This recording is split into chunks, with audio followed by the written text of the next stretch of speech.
Well, issues in Nigeria is not something that you can finish talking about in just one sitting. So don't be surprised that we couldn't say what was on your mind. We also had it in our minds to ask the question, but time is not there. Probably we'll get to talk about this again. But now let's talk about the policies that happen in Nigeria. Let's look at national development. Policies keep coming from time to time. But then the implementation of this policy, the result of this policy, are Nigerians really seeing it? I think we need an expert to put us through whether or not these policies are yielding result, because Nigerians keep clamoring for good governance. Some say they are seeing the footprints. Some of the persons said, well, these policies are not yielding results. To drive home this conversation today, we have a guest in the studio who is a public policy analyst and a development expert in the person of Olushola Babalola. It's good to have you on the program this morning. Thank you very much. Good morning. I appreciate having me on your program. Thank you. Thank you for being there are a lot of policies, especially with this administration, and we keep seeing more as their time unfold. I know after 2023, we might still be expecting it. What do you think about the policies in Nigeria? What's your perception? What do you think about policies before we go into talking about whether it's resultful, whether it's development oriented and all of that? What do you think about the policies that have been come? What's your assessment of policies? Policies are decisions of government, targeting some aspect of the economy, to bring about specific goals. So, and you won't appreciate policy if such policy is still very much at the level of paper. Because there is no bad policy, there is no good policy. We need to, look at this.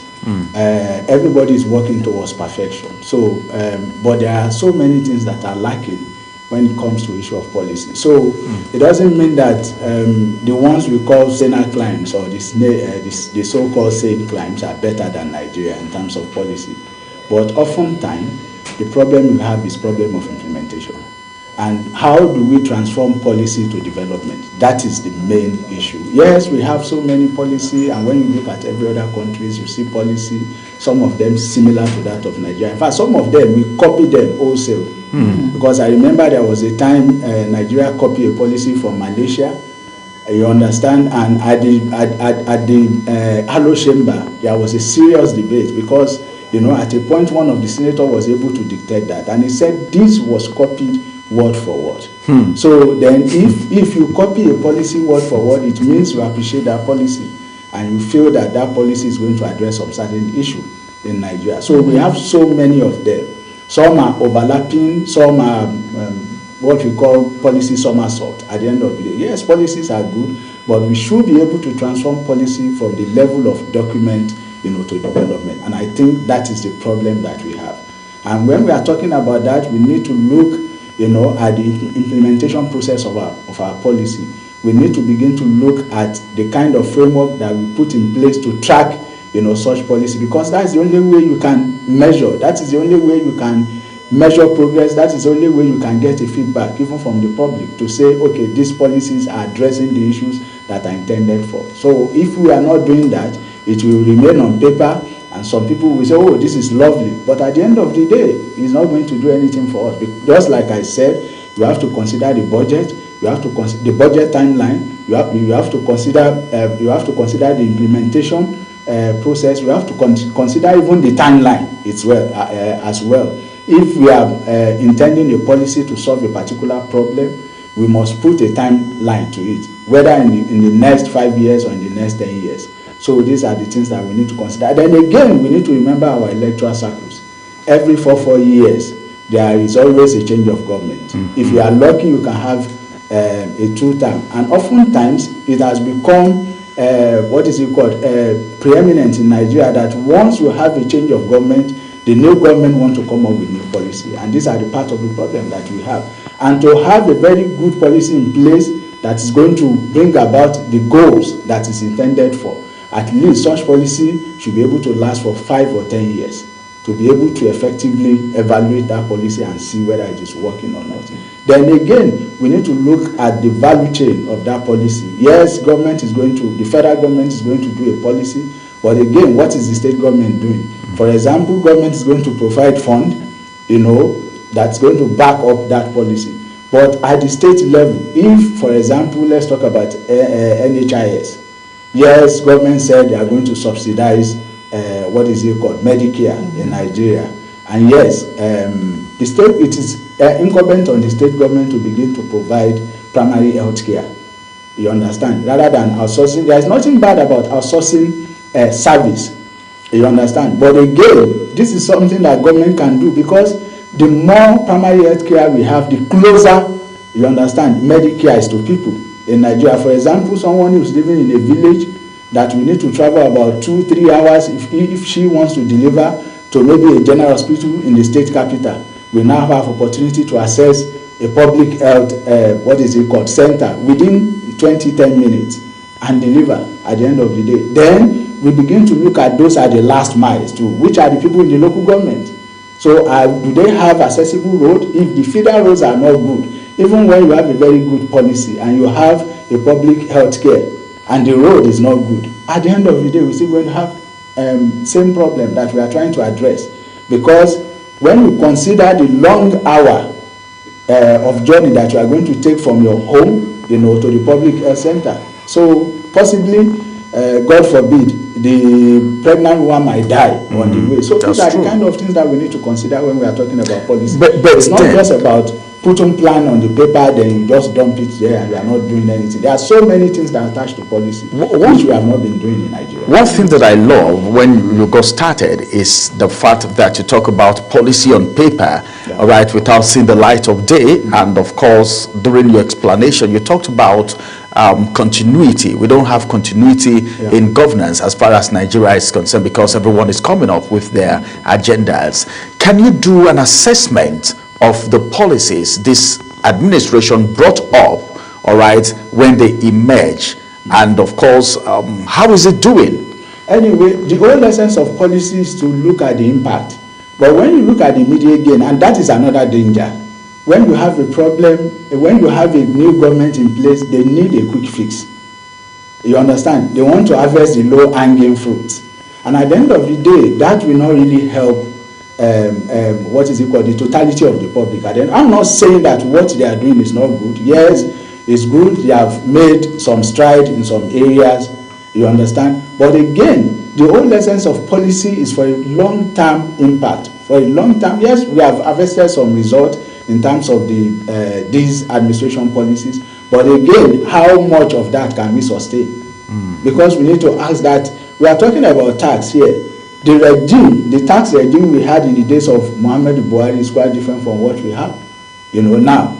Then how do we compare the two? People are complaining about the fact that whatever transaction you do now, you pay tax. Maybe we have not put up the right sensitization in terms of informing the public to know how this tax, operates, in Nigeria. And these are part of the gaps that we are talking about. In the area of economy, yes, and again, policy is not about GDP.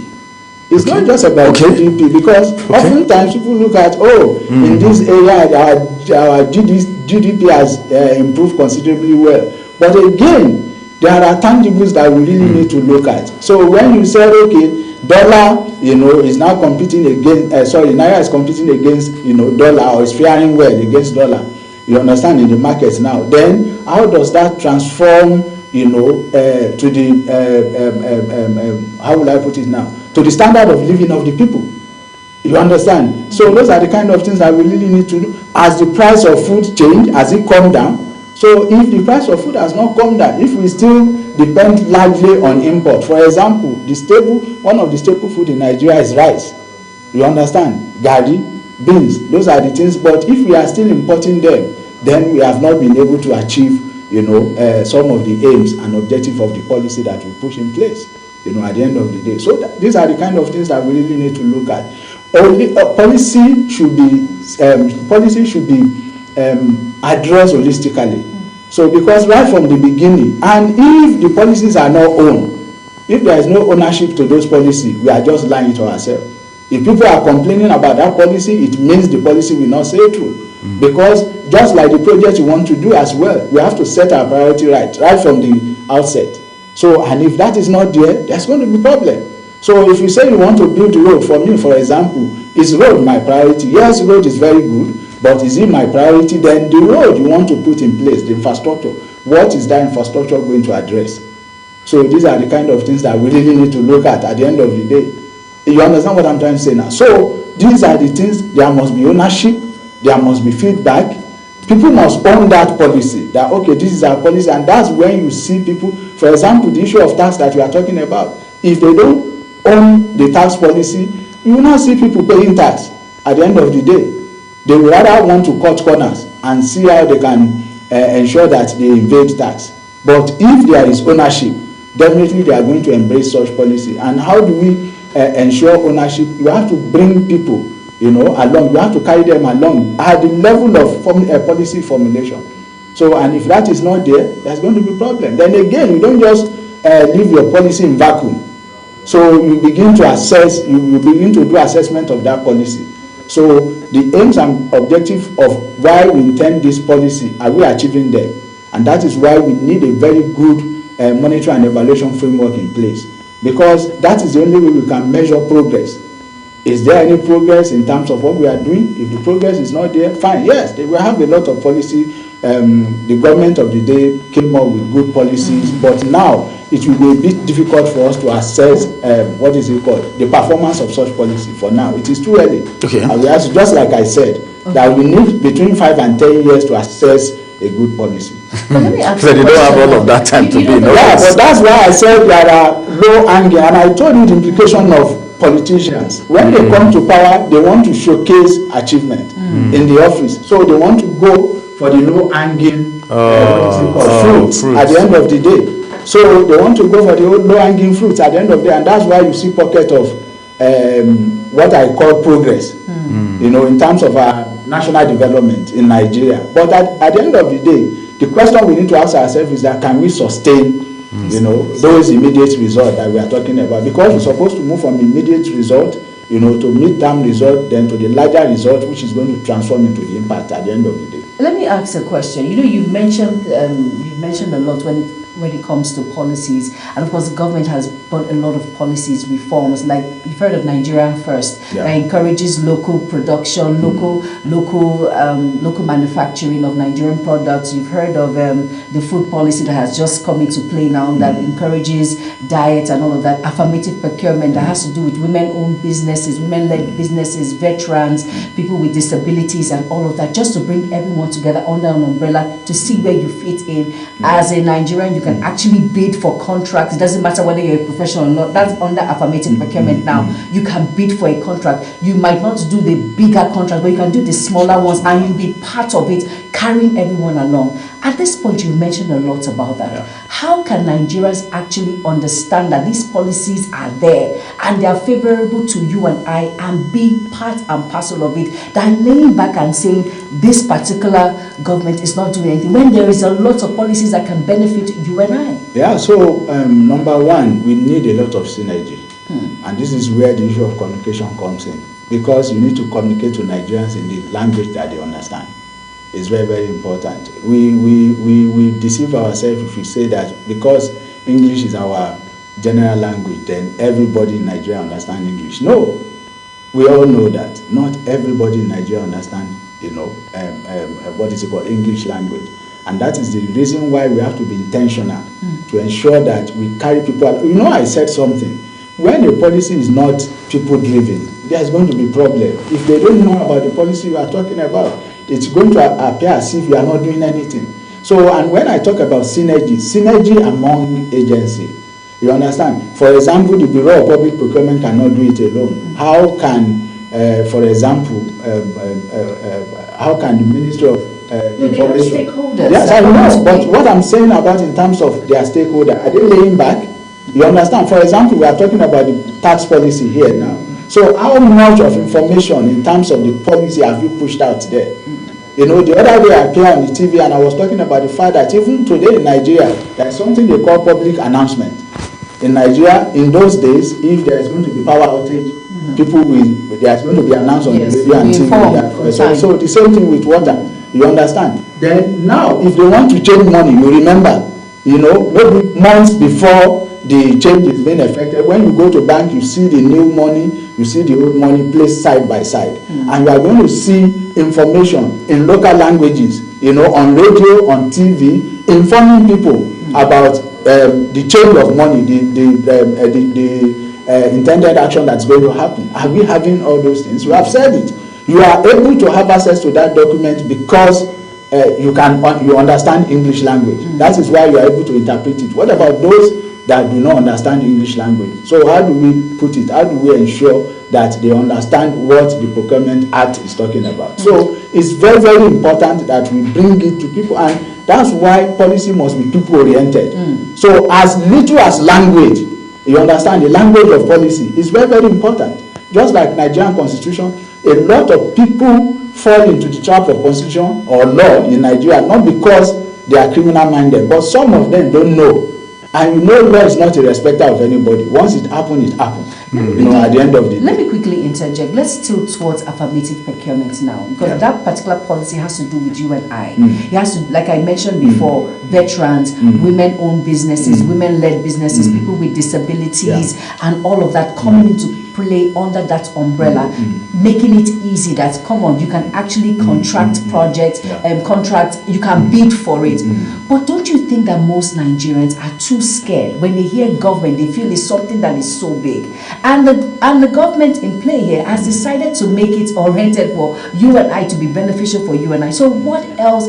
Aside language, what else do you think that umbrella should be? So another thing we can do is to begin to organize ourselves as a group. You have quite a lot of women groups. Some of them are dormant, some of them are active. Yes, they are. So how do we begin to activate that kind of a template? For example, maybe the young graduates that have just finished their NYSC, you understand, who have not gotten job, can they, group themselves together, then begin to see how they can assess, all those opportunities, from the law. So these are kind of things that we do. For example, the young graduates can come together under the cooperative, association, to assess, some of these opportunities at the end of the day. So also the PWDs and what have you. So we have to be intentional if we have to achieve anything as far as government, as far as policies are concerned. If the intention is not there, there's going to be a lot of problem. So publicity is very, very important. It's key. What you don't know, you don't know. You can't give what you don't have. And that's why we are having on the communication. But again, the few people that have that communication, they can extend the gesture to others that are not aware. Because you need to be highly informed before you can assess policy. Before you can even have an interpretation of policy. Because oftentimes these policies are not even drafted in a layman language. Some of these policies are drafted in a legal language. So, and that is the reason why I harp on the issue of communication. We have to find a way of making sure that people internalize what is in the policy, and they can do us better. And this is something that Nigeria had done before. In Nigeria, in 1952 or 1955, when Olowo started, free education, the emphasis was not much on English language. It was on local language. He wanted people, to really to be able to read and write. You understand? Even the so-called extension workers that engage them at their various farms at that particular point in time were talking to them in the language they understand. You understand? They did a policy, Green Revolution, Operation Feed the Nation at that particular point in time. You understand? They are creating farm settlements and what have you. But the people, majority of the people in these farm settlements are subsistent people. These are our fathers, our mothers that have not been to the four walls of the school. You understand? But at the end of the day, Olowo was like, okay, how do we ensure that we pass this information? We are talking about improved seedling, we are talking about herbicide, we are talking about mechanized farming, whereby you can make a pool of tractors where people can access it at a very cheaper rate to till their land. Then they are giving out free seedling, and they are subsidizing fertilizer, and there are depots where they can get fertilizer. And these people are profiled, they are documented. At the end of the day, they know the number of farmers that are in each settlement. You understand? In such a way that if fertilizer is coming, they know the amount of fertilizer they are bringing to people, at the end of the day. So the synergy must be there. we should be able to find a way, and that's why technology is very, very important in policy implementation as well. We must have a way of doing that, even if it's going to be the common USSD. Send SMS messages to people, unsolicited messages to people. Pop-ups. You understand? Yeah, pop-ups. In form of local languages. If you see it, you can ask, oh, I saw a message they sent to me, I don't know where it's coming from. Such person might probably engage somebody that is informed. I say, this is what they are trying to say. Oh, so I can, understand, bid, for a contract. Yes. So you see some of them, they might even congregate themselves together, maybe in 4s, in 5s, in 10s, you understand, to pool resources together so that they can be able to do that at the end of the day. All right. That is where the intention. Of course, like I mentioned before, affirmative procurement has a lot. Yes, you can come together and bid for a contract. It's very important. But that's for BBE. Yes, that's for the Bureau of Public Procurement, that policy on affirmative procurement. Now, talking about it, looking at it concisely now, do you think most individuals are just laid back because some feel there's a lot of politicizing when it comes to these things, and they are not just no interest at all, and that is why they feel the government is not doing so much when it comes to these policies? There are policies. elements of rent seeking, just like you said. Exactly. You can't rule that away. There are elements of politics too. You can't rule that away. But it's a national policy. Yes, it is. You understand? So the question is that let's try to do it and let government deny us first, and let's see what we are going to do. And see whether you're qualified. You have all the so that's what we're saying. documentation. Yes, all these things are in the public domain, but language is a barrier.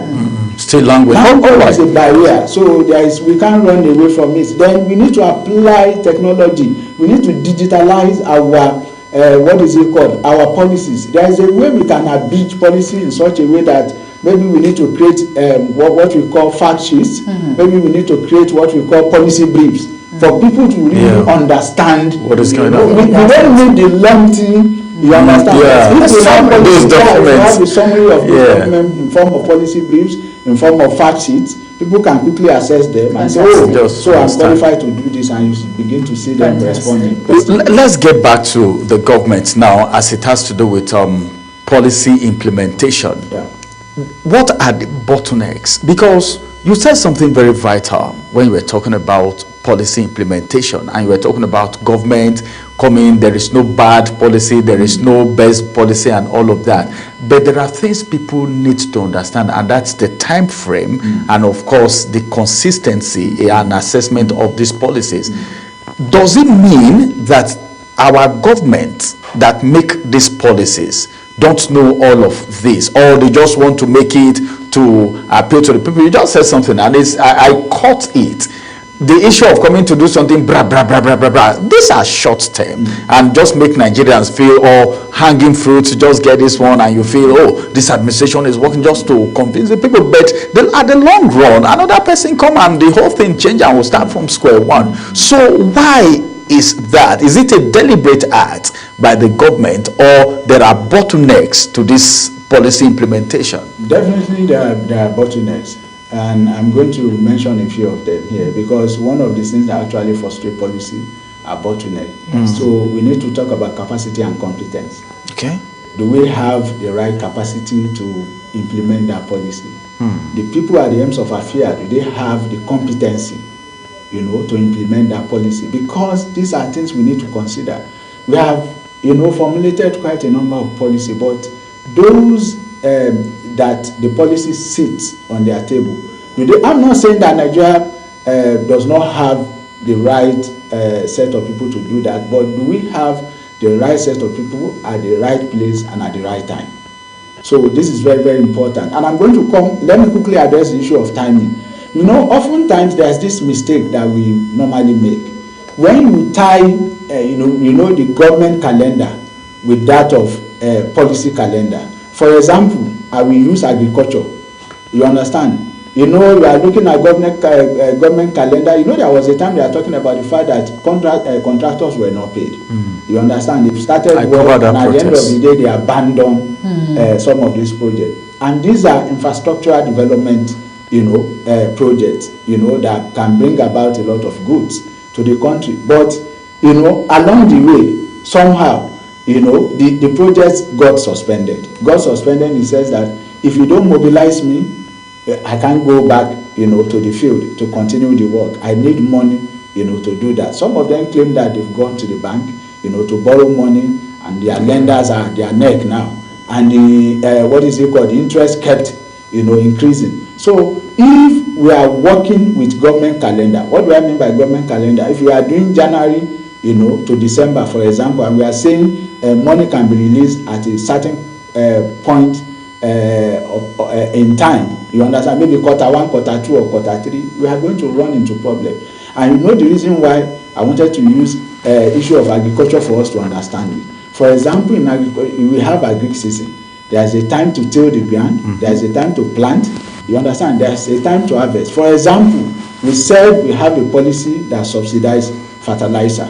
If the fertilizer is coming after planting, it's useless. It's useless. So this is what we are trying to talk about. It's not about we have the money and in another 6 months you're going to have the money. It's about time, you know, what is it called? The plan, the development plan with that of government calendar now. Execution. So because even when you bring the money, at the end of the day, it's not going to address anything. What we are trying to achieve is not going to solve the issue.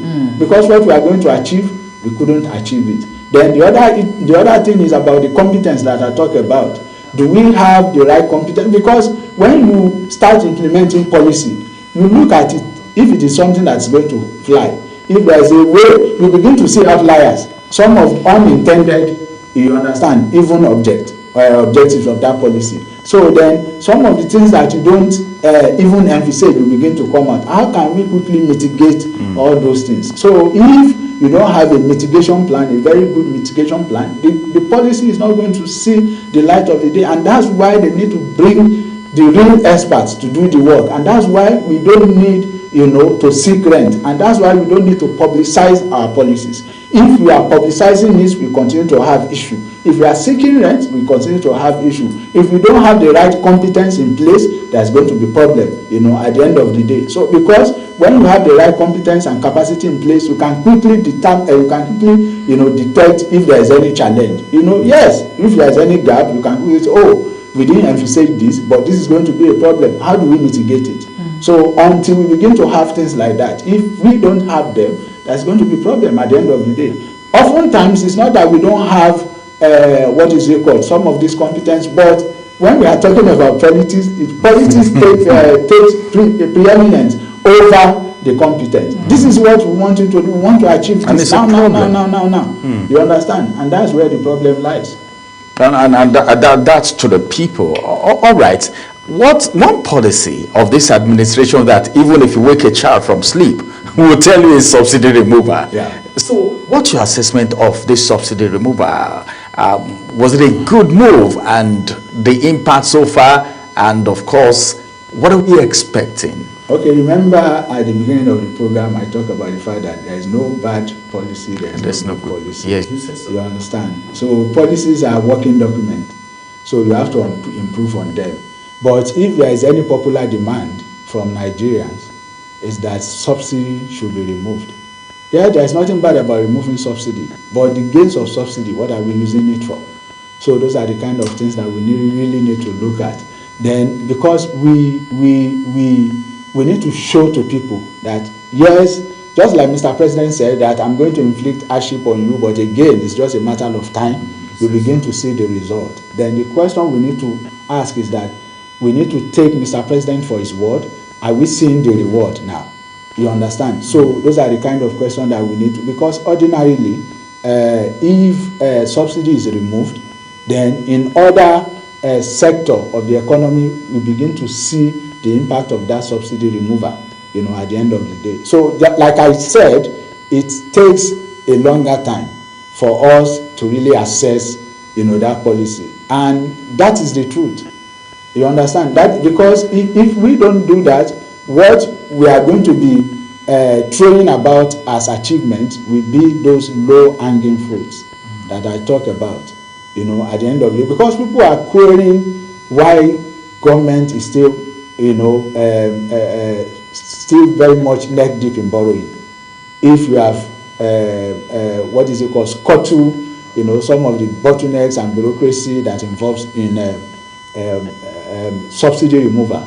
So why borrowing and borrowing and borrowing. I'm not saying borrowing is not good. Yes, borrowing for capital development, you understand. But again, how can we, say, yes, we have been seeing them banding, figure about what we have been able to make or what we have been able to save in terms of subsidy removal. But Nigerians are yet to see in a larger scale the impact of that subsidy. All right, that sounds like it. Thank you very much. It's been a very wonderful time. Thank you. Well, I don't know. I don't have the power to turn back the hands of time. I would have done that for us to have more conversation, but then this is how much we could have on this conversation right now. Thank you very much for joining us on the conversation today. We hope to have you again. Thank you so much, and it's a pleasure being on your program. Thank you. Thank you. All right, everyone. This is the size of the conversation. We are still putting our fingers, all right, on the plow and not looking back to see what this policy is going to bring to the table. Well, time will tell. Thank you very much, everyone, for being part of Global Morning today. Global Morning return again. And of course, the view of all our guests is entirely theirs and not that of Global Television. My name is Ramsey Enoch Agbo. And I am Jumai Manson. Thank you all so much for being a part of the program. And to our guests, thank you once again. Have an amazing day ahead. Bye-bye.